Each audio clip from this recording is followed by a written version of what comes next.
Is it recording? Yep, we are live right now. Just waiting, giving everybody a chance to get in here.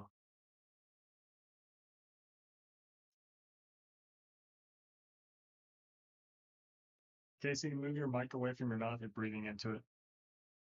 Try to listen for that. I know, because I muted your mic. So just, you didn't move it at all. Move it off to the side, maybe off to your right, and then angle it. Yeah. You can kind of, oh, fuck it, that might work. Just listen if you're breathing in your mic, please. All right, here we go.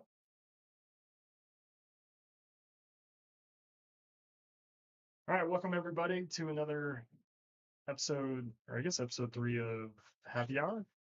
I'm Colby Coleman. If you guys want to introduce yourself, sorry. I'm Bob Coleman. And I'm Casey Coleman. So we're the Colemans. I don't have calls. Just a few of the team. But yeah, today we're gonna go into some analytical data of what's going on with the precious metal market. Bob will brush on that, and then we might dip a little bit into lifestyle, health, and whatnot. And if we have time, I'll be talking a little bit about some new gear that we're kind of diving into, like night vision or thermals, and yeah, we'll see what we have time for. And feel free to ask questions if you guys have anything you're curious about, and we'll do our best to either find an answer for you or answer it on the spot. So, Bob, go ahead and take it away. Please enlighten us why silver is kind of a rocket today. Yeah, it's always nice to have a podcast on an update. And just for reference, today is July 11th, 2025. Just for the historical reference. Today was kind of an interesting day in the markets. You had last night Trump kind of come out of nowhere with this tariff on Canada. You've had the markets, the precious metals markets on edge, really with regard to the tariff, the premium that gets put on when these tariffs are talked about. Because, again, what people may not be aware of in the futures markets and the spot market is when your professionals, when they're dealing with physical silver, for example, or inventory, they'll be long physical inventory, and then they'll be selling the futures markets as a hedge for the price action. They may be selling the futures markets to capture this arbitrage, this sort of premium between the spot price and the higher futures price. And so what tends to happen is, and banks have made a lot of money. They made about $500 million in the first quarter of this year when the spreads really blew out and the futures markets went up in an accelerated fashion relative to the spot price. And so the price, the overall price went up, but futures went up higher than the actual spot price. What that means in layman's terms is if you're short the futures, all of a sudden it goes up faster or higher than the spot price, the physical metal, you're now at a loss because your hedge is actually now more underwater than your actual underlying inventory. And so we had the same thing just start to happen the last couple of days in the markets. Both silver and platinum, as well as palladium, the exchange for physical spread, which is what measures that difference between the futures markets and the spot market, started to accelerate again, meaning that if you're short the futures markets, all of a sudden the price is rising much quicker than your actual underlying inventory. So in essence, what we kind of saw was players start to cover, margin calls that happen and so forth. At the same time, the industry, and this is more on the precious metals, bars and coin industry, is still seeing selling coming into the market, and that's evident with really, really poor bids out there with most silver products, as well as gold products, are pretty much discounts the spot when you're going to sell back. So that's kind of evident of the state of the industry at the moment. And as the price goes higher, more and more people start selling because they've held the metals for a long time. So this kind of gives a little bit uh, uh, more pressure onto the industry because as they're taking in all this metal, they will hedge that price by selling futures or maybe some sort of structured product. Um, so the volatility of the price of silver doesn't go against them, and all of a sudden they start losing money on the underlying inventory that they're holding. So they're trying to neutralize that volatility, but what they can't neutralize is that premium that's going up and down relative spot price relative to their hedge or their futures price. So with all that happening, Trump came out with, or President Trump came out with the comments about Canada last night, and then also the copper tariffs that happened last week, and that started to elevate the exchange for physical premium spread. And what happened was yesterday, platinum was around I think about $10 or $20, and now that's shot up to about 80. And I posted a chart on Twitter, which you can find at PROFITSPLUSID. That's my handle on Twitter. And you could see this vertical move between the last 2 or 3 days on platinum as well as silver, because silver was about I think about 20 cents or so, and that's gone up to about almost 80, 85 cents in terms of its spread. And that's, you have to remember, 20 cents to 85 cents, that differential between futures and spot may not sound like a lot, but when you're talking hundreds of millions of ounces, that type of activity can put anybody underwater very quickly. And so if you're, for example, not necessarily a professional trader or a trading desk that's prepared for something like that or has deep pockets to absorb it, you can get bumped out of the market very quickly. And that's sort of what's happening right now. So that's putting pressure on the futures price, driving these prices higher. Some would say it's a squeeze because, when you're short, even though you're short, you have two legs, you're short a futures contract and you're long the actual physical.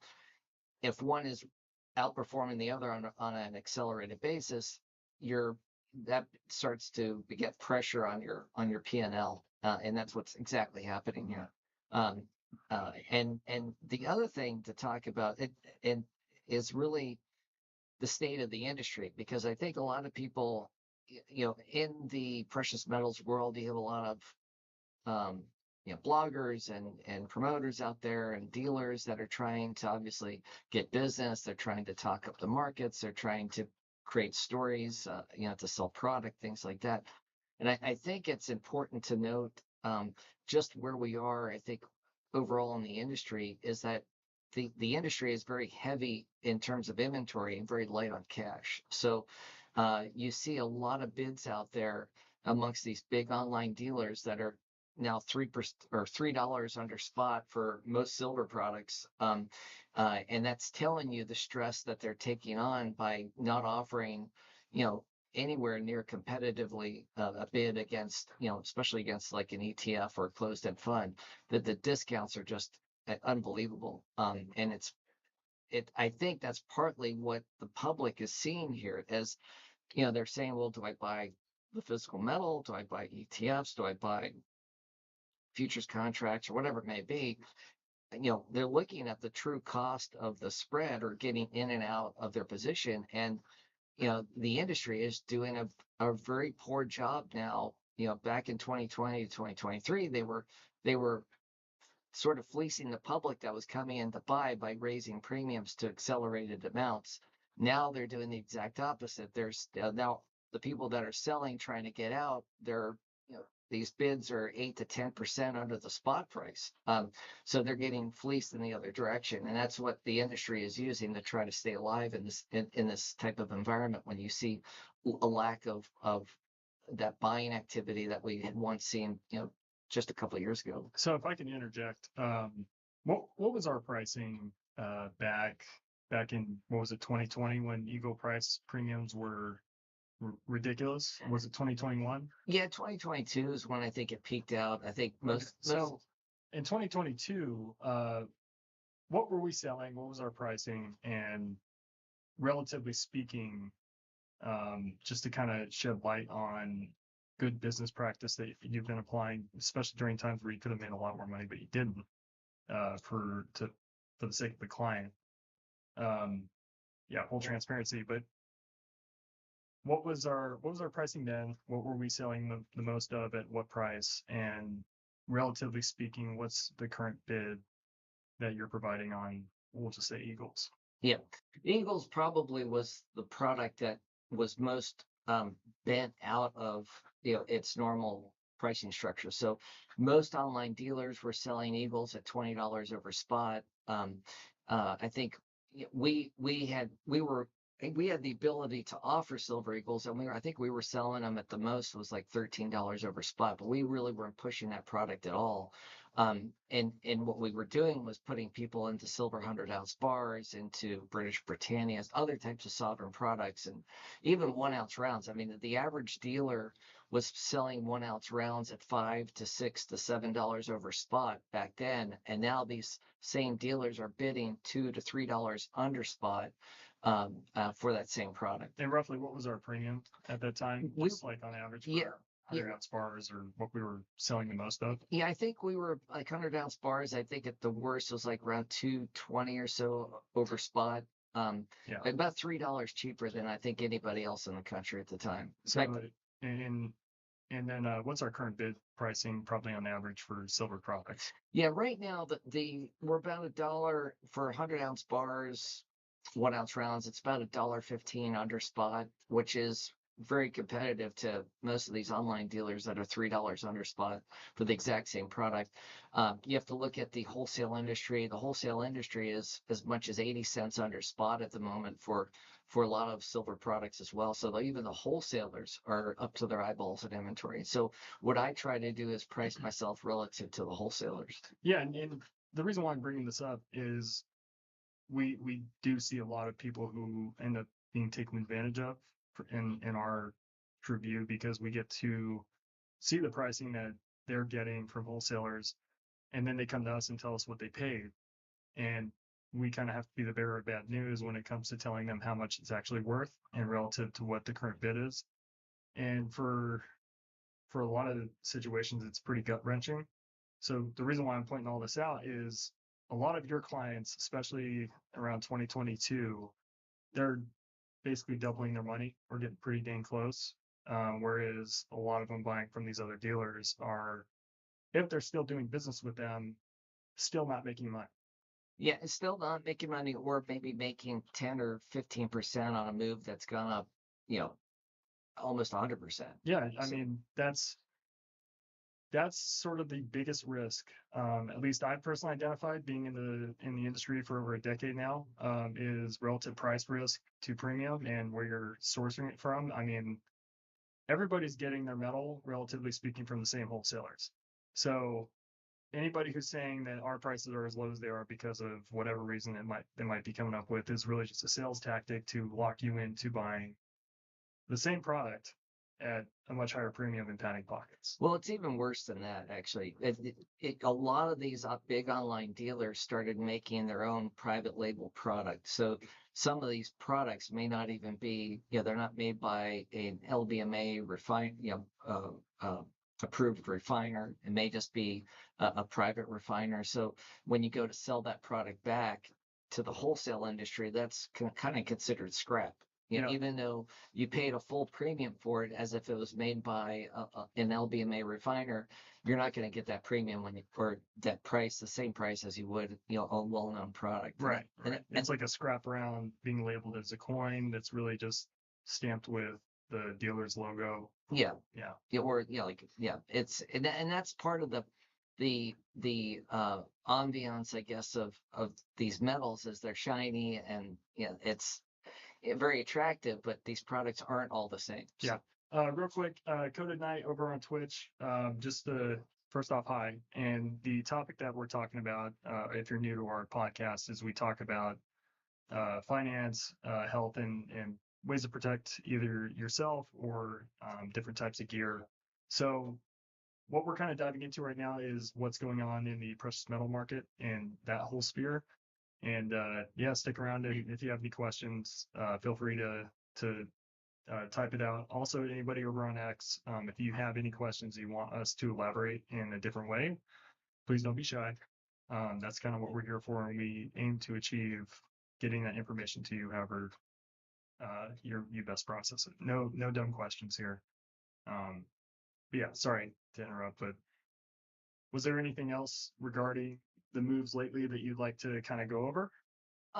Yeah, I think part of what's happening in the industry right now that the activity is that as this price goes higher, you get this wave of retail selling. And there's retail buying too, but it's not nearly as much as it used to be. And it's much more even keeled in terms of, well, it may be even more one-sided on the sell side. But what's happening is you have some very, very big whales that are buying metals in very large amounts, and they're going after certain products. So they'll come in and they'll buy, for example, gold eagles, for example, and where those were at literally selling at discounts a spot on the wholesale level, the premiums have come up enough because some buyers have come in and taken quite a bunch. And what ends up happening there is typically in the retail environment when a lot of like say for example eagles go up or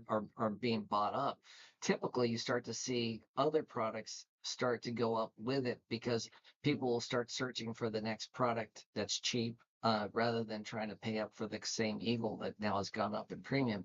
But you're not seeing that because what's happening is the buyers that come in just buy one specific product and maybe push that premium around on that one specific product. So again, you're not seeing you're not seeing a broadening of products being the premiums rising.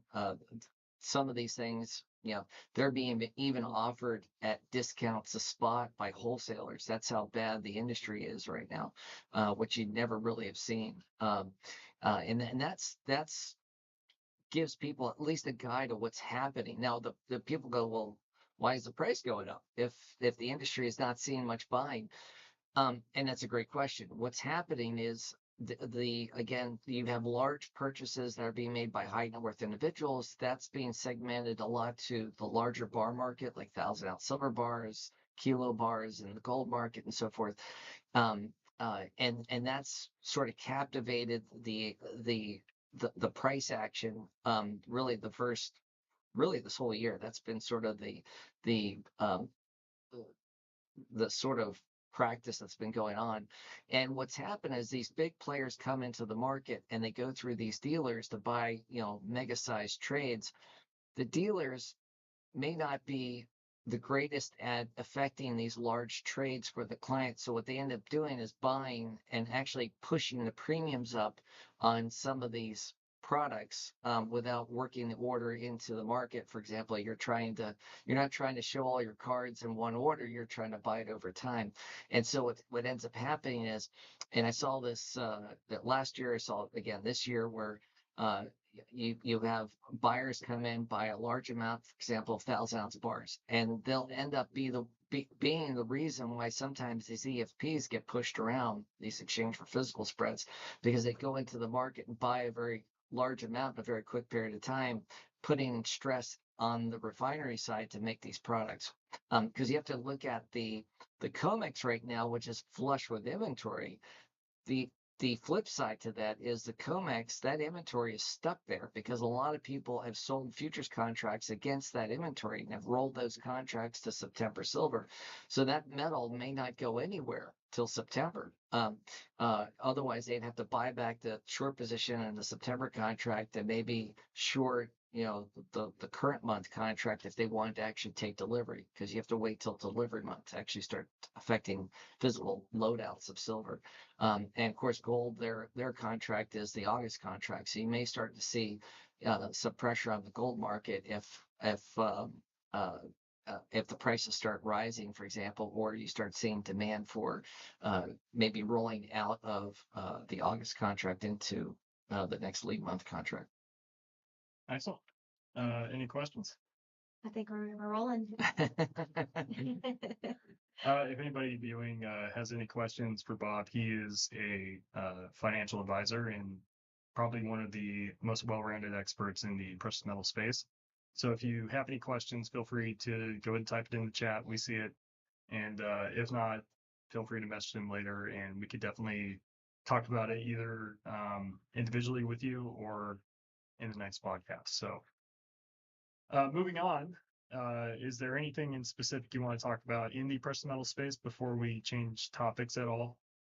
Yeah, we could come back to the precious metal space. I think part of the happy hour concept, I guess, is really not just precious metals. It's more also health and as well as protecting yourself, because that's what the happy hour stands for, is health, wealth, protect yourself. So I think you know some of the things that we kind of just in general we discuss between ourselves as well as clients is also on the health side. There's a lot of great stuff on Twitter, a lot of great stuff on the internet about trying to improve your health and you know lo- lower insulin resistance and weight and dealing with stress and all that type of stuff. But we actually try to practice it, on a more proactive basis here. Yeah, it's definitely a necessary lifestyle to be applying on a daily basis. Definitely a lot of things you can avoid. And I mean, one thing that I saw the other day, actually, one second, we do have a quick question from Valma. She says, can you please explain in plain language what you just said? The EFP, etc. Oh, okay. Yeah, the exchange for physical premium, the EFP, which is exchange for physical, is basically a spread trade. So it's a little bit confusing, I guess, because you're thinking I'm gonna exchange paper for physical, but it's not necessarily that. So basically, what it does is it's a spread trade where you have, say, a bank or fabricator, for example, like a U.S. Mint or someone like that, buys physical inventory that they're going to make the product with. But while they're making that product, they will hedge that physical silver they have in inventories in case the price goes up and down. They don't want to lose their profit margin. So what they typically do is you will sell a futures contract into the future, that is sold at typically a higher price than the current spot price. That's the typical contango. They call that contango, but that's because we have a positive interest rate environment. The further out you go in time, there's that time value money. There's the price for silver actually rises over time, and so the futures markets kind of replicate that on their contract months. So you sell, say, for example, September silver. That's right now, I think, about 80 cents higher than the actual spot price, the current today's price. And so what that means is I can be one of two things. I can be hedging the price action of my inventory, or I could be a professional trader and speculator and say, listen, I can buy physical silver now, sell a futures contract that's deliverable in September, and then I can deliver my physical silver against that contract in September, and I can make an 80-cent risk-free premium. Because the spot price is at X, the futures price is at X plus 80 cents currently. So you have a kind of a locked in profit. What happens in this environment where just a couple of days ago, that spread may have only been 20 cents. And so now what's happened is, you're leveraged, first of all, because most people will use leverage. They don't just buy physical silver, and then short futures contracts all done in cash. It's a very expensive trade. If you do that, you have to put in a lot of money. So a lot of times this is done on leverage. So the problem is, when you have this spread increase from 20 cents to 80 cents, that puts a margin call on your short position that you have to pony up more money with at your clearing firm to hold that contract. And so what you have is this sort of stress on the futures leg, or the short side of this leg. And that short side is forcing people to buy it back. And that's why the price is moving higher right now. Velma, I hope that answers your question. If not, feel free to message Bob directly on X if you need any more explanation, or if his answer created more questions for you.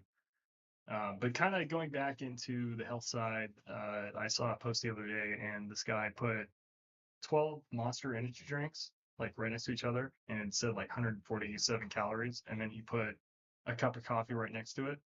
And he was kind of like saying, drink the Monster energy drinks because it's only 147 calories. I want to make a point that the cup of coffee, even though it was the same amount of calories, is far more healthy than all those energy drinks basically combined because it's jam packed with artificial sweeteners.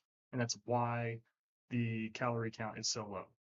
And I want to talk about why, if you see sucralose on it or anything that's not a natural sweetener, stay away from it.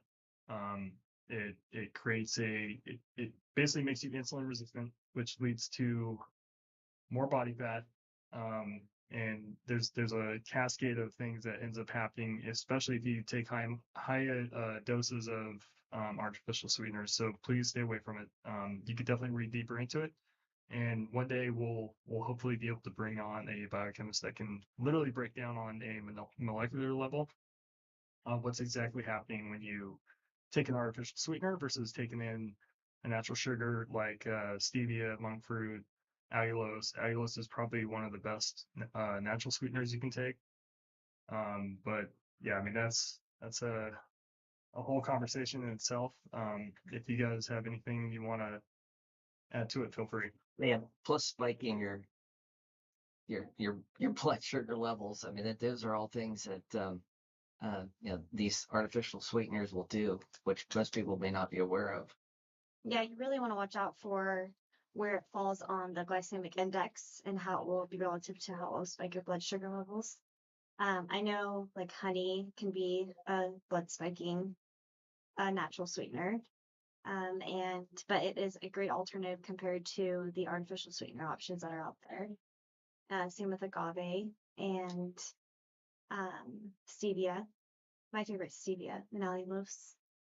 Here, Yeah. looking for something to add in to subtract and not use the artificial sweetener. So Yeah, I will mention if you are working out and you're working out high intensity, you will burn off majority of the sugar that you take in. You'll probably find yourself needing more of it.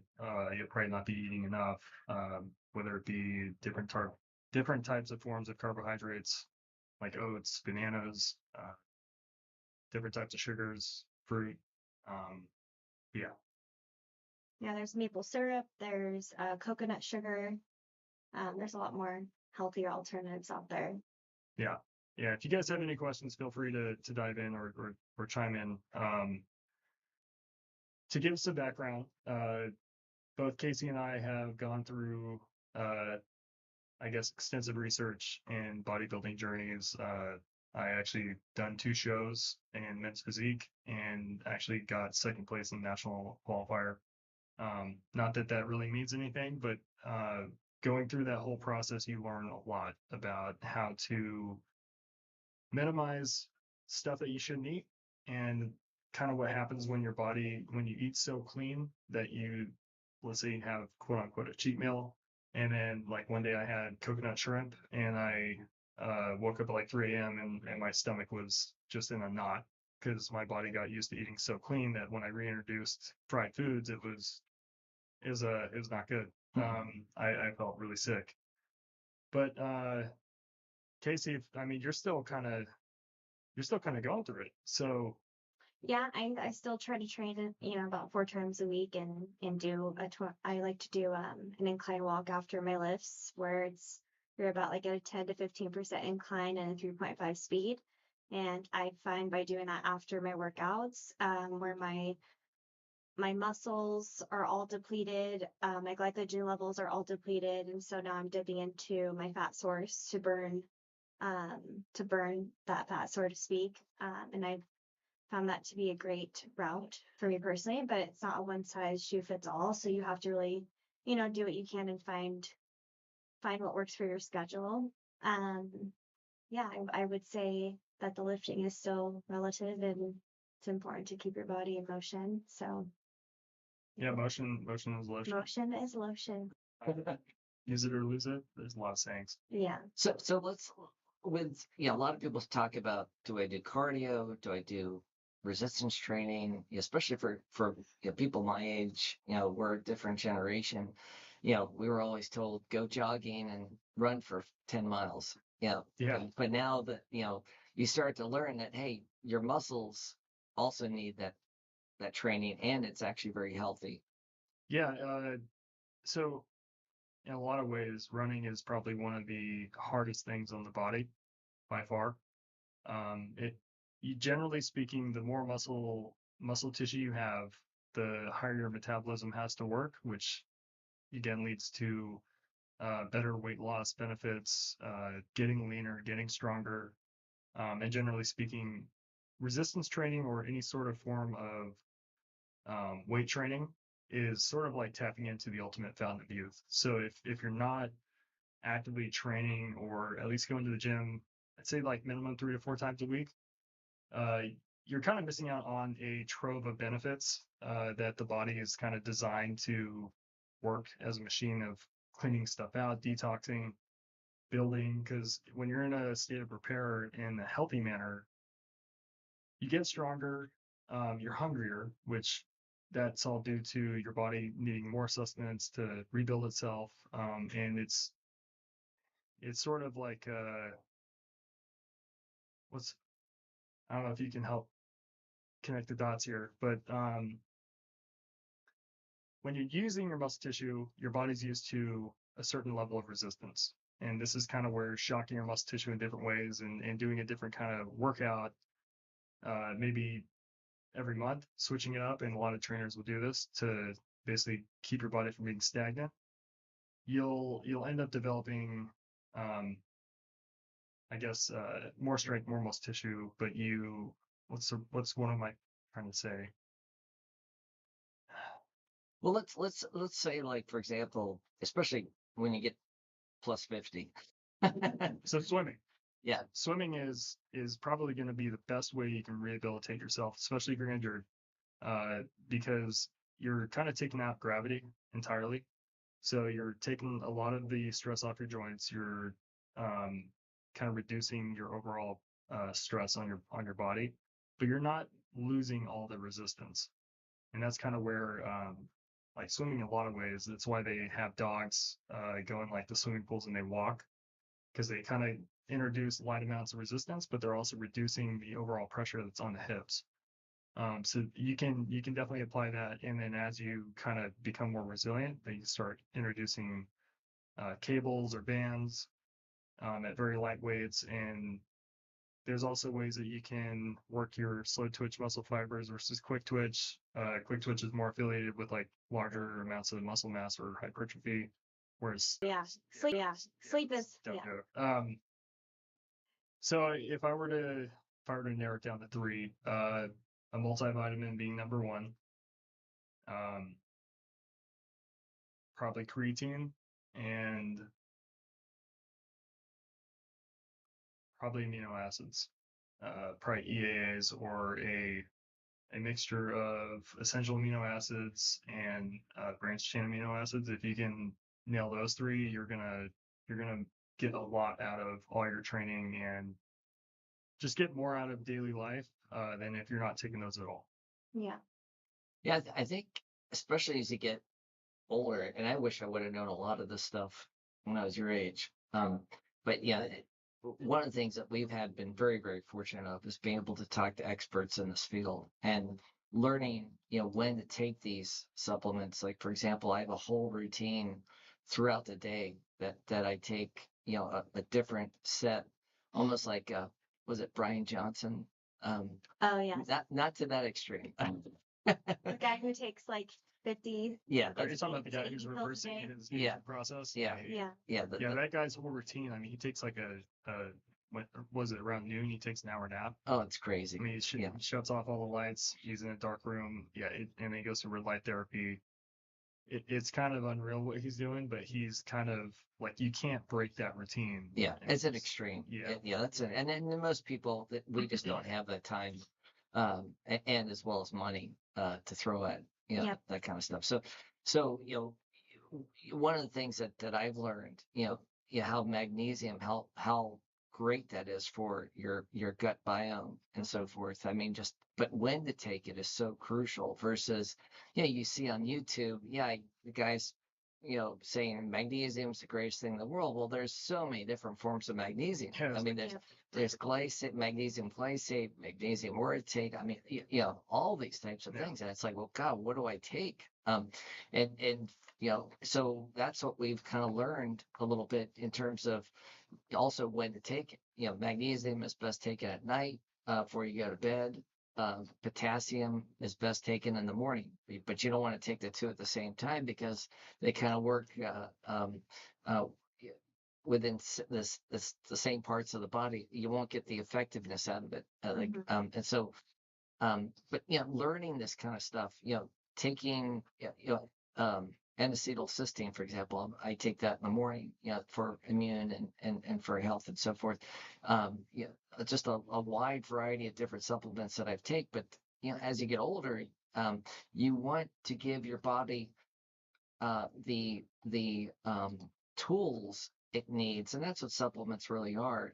So the body can actually put the stuff together and actually implement it in the body rather than you trying to give it the end product, which ends up dumbing down the body's ability to make it naturally. Yeah, and that's you're kind of touching a super important topic. Like if you're somebody who has been going to the gym for a year, you're training hard, you're drinking all the water, you're getting all the sleep, and you're like, why do I look exactly the same?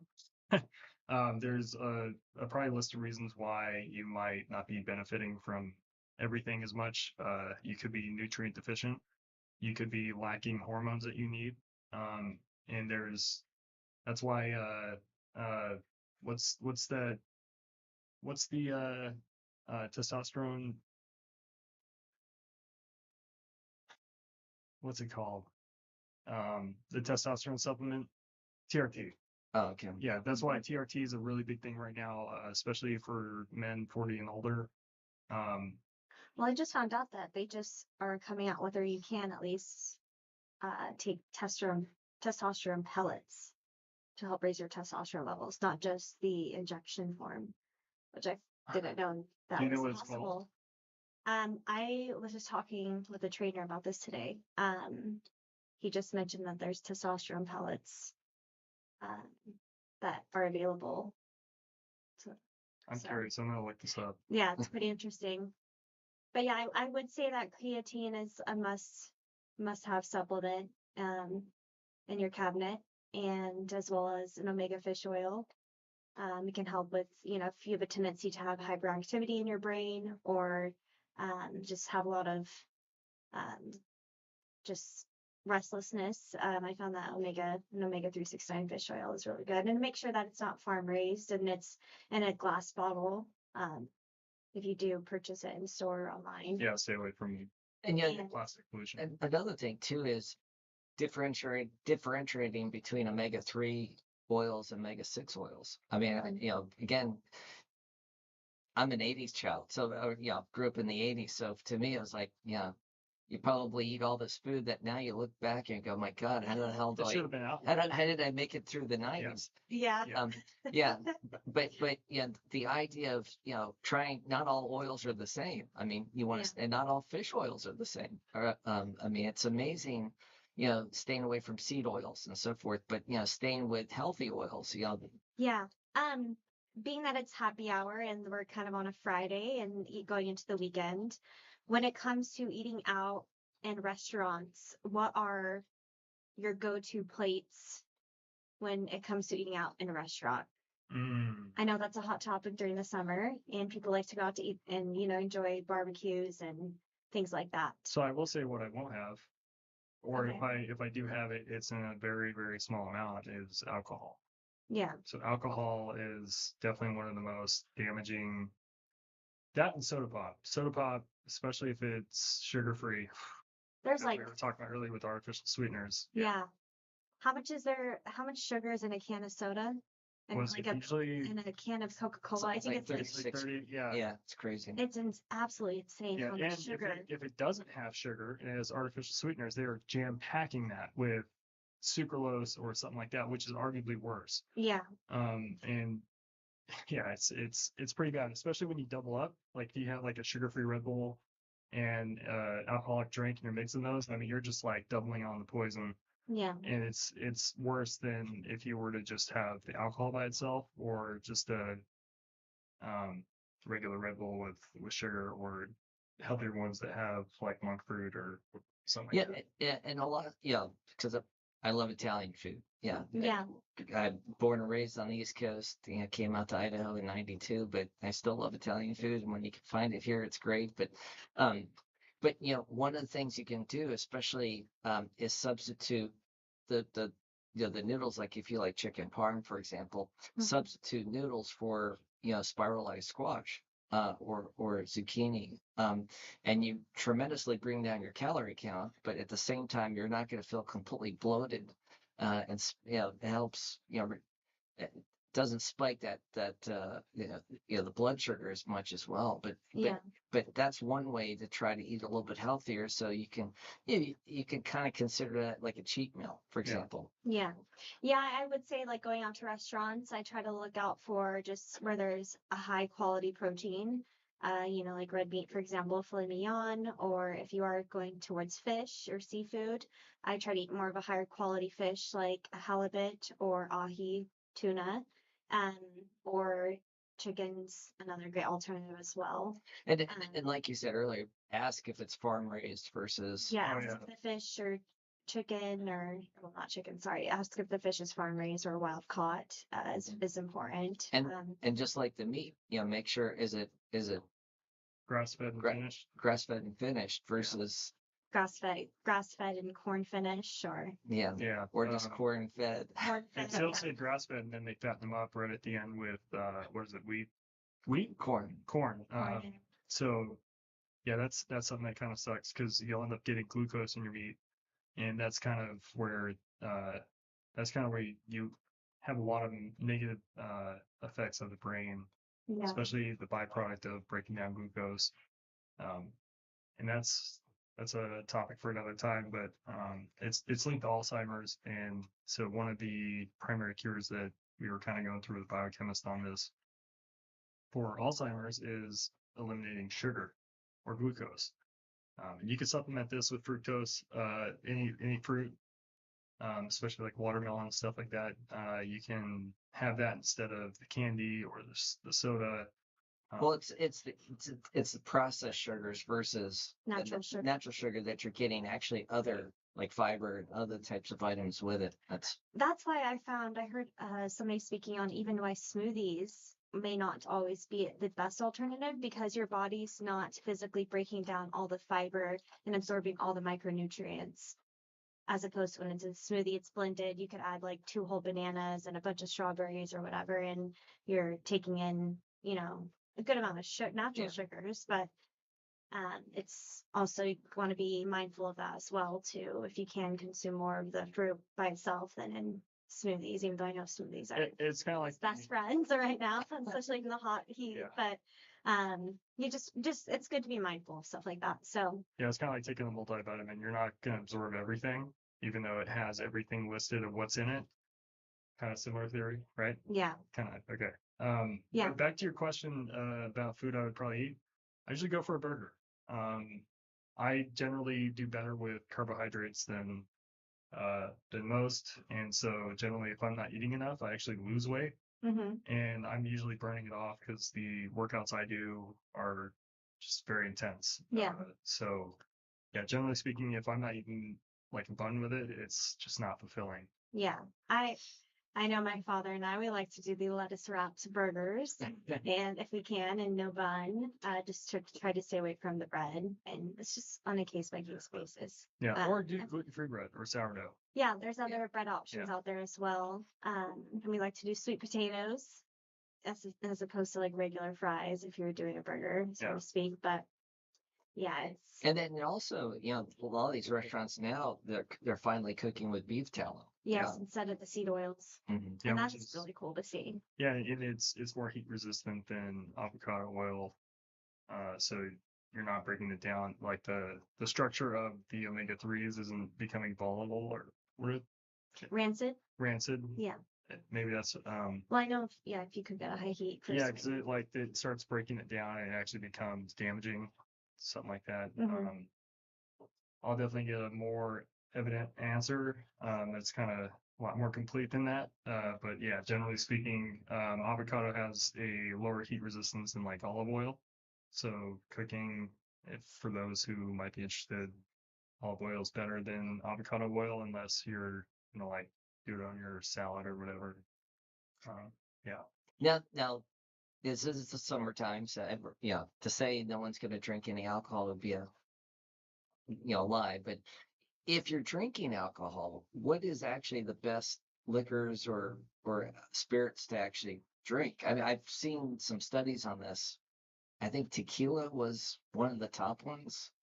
Oh, I think you also have to be mindful of what form of alcohol you're drinking. So, like, I know vodka is made out of potatoes, if I remember Mm. correctly, as opposed to tequila's comes from the Okay, Plant. okay. agave That's plant, agave. agave Yeah. plant, and then I can't remember the rest, but Like it's there just you got schnapps, right? or Well, like yeah, I mean, there's Schnapps. there's we're not big drinkers, Yeah.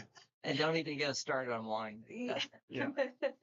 Wine's not bad. Red, white, So to answer your question, what's probably the most what's the plain, bubbles? in moderation. yeah. Even if you source the best tequila in the world, if you're downing the whole bottle, Yeah, you're not doing yourself any favors. But if I were to mention any alcohol that you do drink, anything that's like mixed in like the can that generally doesn't list what the ingredients are, I would not touch it. They usually put artificial sweeteners in it. I'm gonna kind of sound like a broken record with the artificial sweeteners, but the more I learn about it, the more I stay away from it. It's incredibly damaging. So and your body can't break it down. It has a much harder time breaking it down. it has no idea what to do with it. Yeah. So it sees something sweet in the system. Generally, that's sugar. It basically dumps insulin to try and break it down. And the insulin has nothing to break down. So now your body has to work overtime to clean out all that insulin. And that leads to insulin resistance, diabetes, that leads to high blood pressure, more body fat, because it still ends up storing it in the body because it just like every time you eat fast food, it generally does the same thing. So it's just something to look out for. But that's why wine is probably a better option because you're not having a bunch of these. They do have additives, but But at least with red wine, you have antioxidants and things like that that yeah, are yeah. If you do like a glass, it's not terrible for you. And if you're gonna drink red wine, just do yourself a favor and swig some water as you're drinking it, so you'll kind of both hydrate and keep your teeth from staining as bad. White wine's not bad, but yeah, I mean, every now and again, I'll have a beer or some bourbon. Bourbon's not a bad option too. Um, Basically, the more simple the structure of the alcohol, the better. It's like a big mixed drink thing. I don't like a Four Loco if you're that crazy. Stay away from it, please. And if you are mixing drinks, it's, good to use maybe soda water and lime as opposed to using, orange juice or something like that that could be have added sugar in it as well. So, Yeah. or you can add stevia drops to your drink as well if you're trying to limit your sugar intake. So, Yeah. there's some good options out I don't know there. if anybody who's watching has a favorite drink wants to drop that in the chat, but I'm interested. Sometimes I learn new ways to enjoy life. Sometimes whenever somebody recommends me something I normally don't drink, so I'm not against drinking. I just think everything in moderation. Even working out, like if you work out 7 days a week, you're not doing yourself any favors. Rest is probably more important than getting workouts in every single day of the week. Yeah, you don't want to work yourself into atrophy. You want to have rest periods where your body actually rebuilds and regenerates versus just kind of working through it. There's been a lot of studies on that. So, yeah. Yeah. I like to wear an Aura ring at night when I go to sleep, and that's fun to track your heart rate and your just your sleep levels and your HRV rate and all that good stuff. And kind of see the numbers over time. Because what you'll find is as you're, if you're looking to lose weight, as you drop in body fat, your heart rate will also drop at night as well over time. And it's pretty cool to see the numbers. Well, and so if you're getting super nerdy with it, you can, depending on what you ate that day, what you experienced that day, between stress hormones or just big ass meal or something like that. You can kind of see how your body's kind of handling that, especially in your sleep. Yeah. Or if you're over 50, get to see with that Oura ring how many times you wake up in the middle of the night to take a piss. Yeah. I will say if you're hydrating enough, that's not a bad thing. Yeah. But yeah, of course, the bladder gets weaker over time. Yeah. So, well, also something else too that I've learned, and yeah, you think the word fast is, this idea of almost like masochism in a way, but actually fasting is really healthy, and doing it again in moderation on a consistent basis is a great way also for people that may not be able to exercise or on the go a lot. They can actually do a lot of stuff just with diet and routine. Yeah. Well, and kind of touching on the topic of like if someone were to ask themselves how much should I work out each week? If you're getting in a solid like 20 to 40 minutes of like physical exertion, kind of hit style, you'll get more out of it than coasting through sort of an easy workout for 2 hours or an hour. I mean, just getting out, moving the body, stretching is better than not doing it at all. So, well, not just that. I mean, well, your age group's a lot different than mine. So for example, after a big meal, just going for a walk for 5 minutes, is a great thing to do. Yeah, it's good for digestion, good for mental health. Especially if you walk with someone, you get what's it called? The feel good hormones. Yes. Serotonin. Not serotonin. It'll come back to me. The bonding hormone. It's hold on. Yeah, walking after a meal is you're burning energy. Yeah, has so many benefits. Yeah, you're the burning digestion. Yeah, dopamine. But you're burning that energy versus storing it. Yeah. Serotonin. That was a good call. Yeah. Yeah. Yeah. You're right. But the fasting. A lot of people say, well, how long should I fast? I mean, what's sort of the optimal time frames? And a lot, from what I've learned, maybe not eating after 8 o'clock at night, going really to about maybe 10 the next morning, trying to get, that 12 to 14 hour type of, and that's doable, I guess. Yeah. And that's entirely dependent on lifestyle too. Yeah. Like for me, for example, I don't actually fast that long. I actually break my fast with a cup of coffee and some honey or no oat milk or whatever in the mornings. But again, how I kind of go about my morning routine and working out is a lot more intense than the average person. So I burn through any sugar intake that comes my way, and generally it's pretty clean. So, but if you're not that active, you're spot on. Yeah. You give your body a chance to clean itself out on a daily, rather than, if you're burning through it, then that's a different story. So. Yeah. Say it's on a case by case basis because I've heard doctors say that if you do have ADD or ADHD, it's also good for you to have some sort of protein intake first thing in the morning. There's benefits for if you're in that have that case.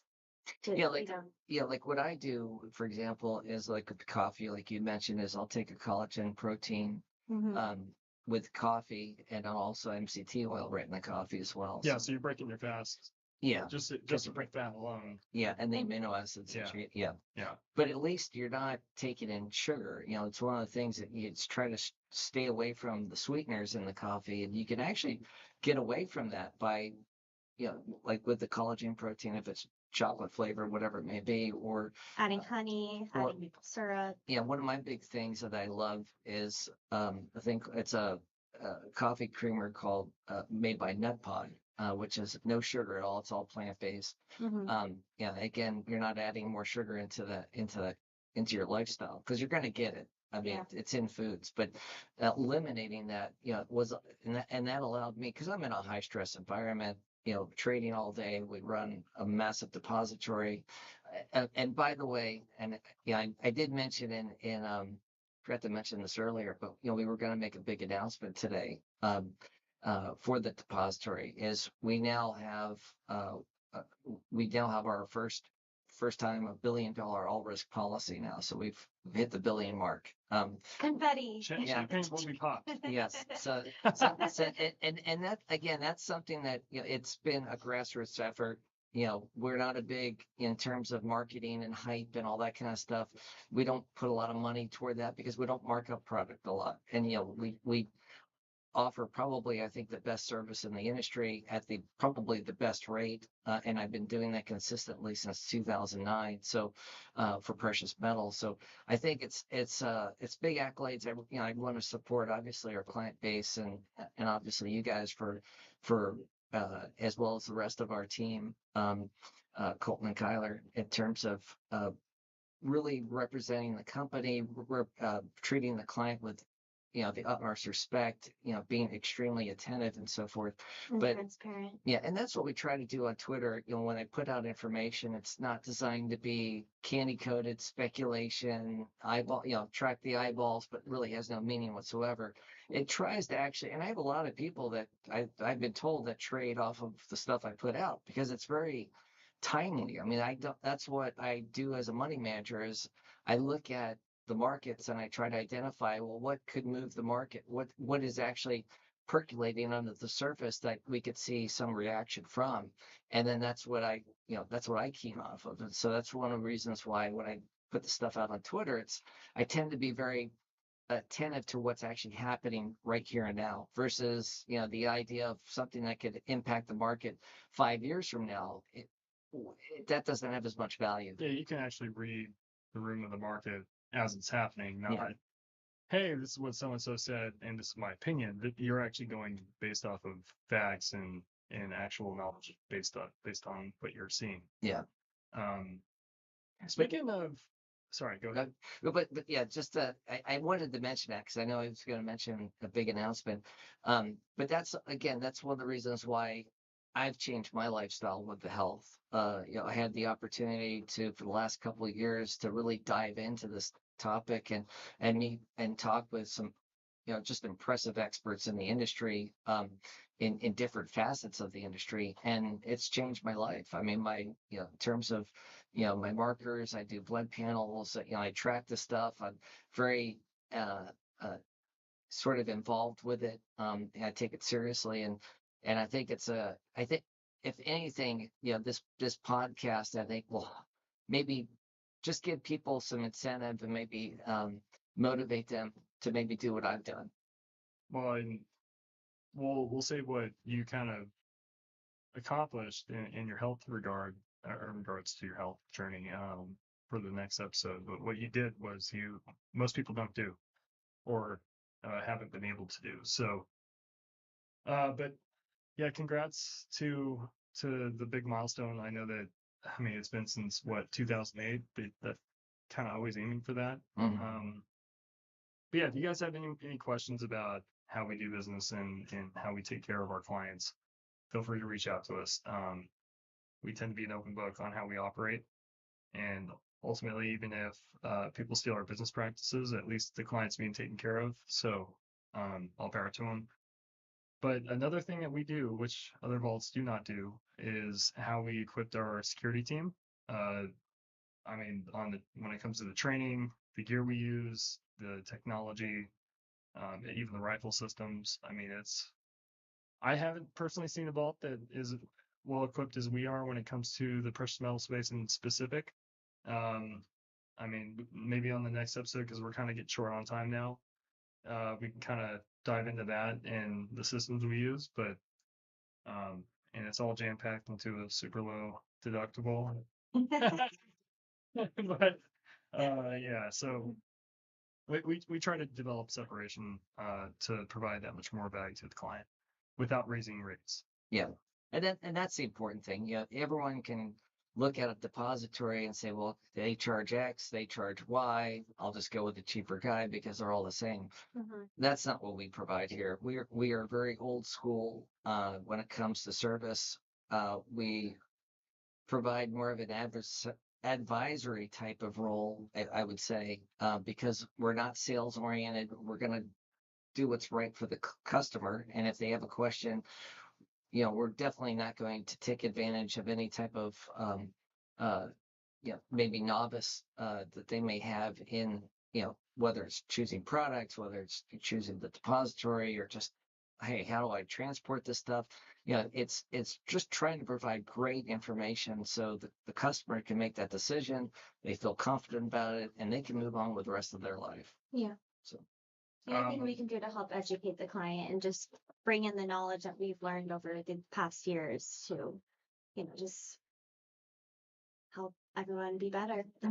And we put our actions where our words are in that regard. So I challenge anybody to come experience how we do business, and we will do our best to make sure we do not disappoint. And that might sound super marketing-ish, but I mean, come give us a try. So we did hit an hour and 1 minute. We could keep going, but I mean, we'll probably cap it off here in the next couple minutes. If you guys have any final thoughts, or if anybody has any questions, feel free to type now or forever hold your peace. At least till the next show. Yeah. Yep. Yeah, I think in future episodes, I think it'll be really fun to just be transparent and just dive into not only the health, but the mental health and what we've learned over the years and what we can, help educate our clients and those who are listening. So Yeah. I think it'll be really cool to just dive into different topics and just be transparent and open. So Yeah, definitely. Following social media is wonderful. Especially the cat videos. No, just kidding. There's a lot of information, and there's a lot of sales, and definitely don't treat any account out there as if they know it all. Try to soak in as much as you can. Yes, try to stay away from the fluff out there. There's a lot of sort of sales type pitches out there, dressed as information or analysis, but it's mainly there to try to get people to see, that person's trying to sell product or service or try to get sponsorship, or he's working for a sponsor. So, try to understand what the motive is behind the information that's being provided. Yeah, absolutely. Well said. Well, we don't have any messages from any of the platforms we're streaming on, so we're gonna go ahead and call it there. Happy Friday, everyone, and I hope you guys have a very healthy and fulfilling week.